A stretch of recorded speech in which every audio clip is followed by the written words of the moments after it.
চট্টগ্রামে বন্যায় ক্ষতিগ্রস্তদের সর্বোচ্চ সহায়তা করার ঘোষণা দিয়েছেন কৃষি, মৎস্য ও প্রাণী সম্পদ মন্ত্রী আমিনুর রশিদ। সকালে বন্যাক্রান্ত চান্দনাইশ উপজেলার দোহাজারীতে বীজ বপন, বিতরণ এবং গবাদি পশুর ভ্যাকসিন দেওয়ার উদ্বোধন করে মন্ত্রী এই ঘোষণা দেন। তিনি আরও বলেন, এলাকাভিত্তিক কৃষকদের ক্ষতির পরিমাণ নির্ধারণে তথ্য সংগ্রহের কাজ চলছে।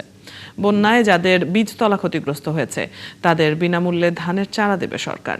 বন্যার পর গরুর খুরা রোগ প্রতিরোধে 5 জেলার সব গবাদি পশু আগামী 15 দিনের মধ্যে ভ্যাকসিনের আওতায় আনা হবে। এছাড়া সরকার কৃষকের ফসল রক্ষা ও ন্যায্য মূল্য নিশ্চিত করতে সারা দেশে 2000 মিনি কোল্ড স্টোরেজ নির্মাণের প্রস্তুতি নিচ্ছে। আমাদের কৃষি অফিসার আছে, ওনারা ডাটা সংগ্রহ করছে, কোথায় কোন বীজতলা, কোন অঞ্চলে, কোন গ্রামে কে কতটুকু ক্ষতিগ্রস্ত হয়েছে। সো ওই অনুযায়ী আমরা সরকারের পক্ষ থেকে একটা বীজ দেওয়ার ব্যবস্থা করেছি।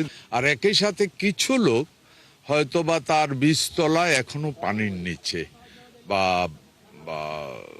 বীজ বুনার মতো জায়গা তার নাই, ওদের জন্য আমরা কিছু জায়গা গভর্নমেন্টের পক্ষ থেকে কৃষকদের কাছ থেকে আমরা রেন্ট নিয়েছি শুধু বীজতলাটার জন্য, যাতে করে 15-20 দিন পরে আমরা ওই হালিটা উঠাইয়া, চারাটা উঠাইয়া ওই যাদের বীজতলা নষ্ট হয়ে গেছে বা পানির নিচে ছিল, হয়তো 5 দিন পরে পানি শুকাবে, তখন আর বীজ বুনার সময় থাকবে না, ওইটাকে কাজে লাগানোর জন্য আমরা করছি।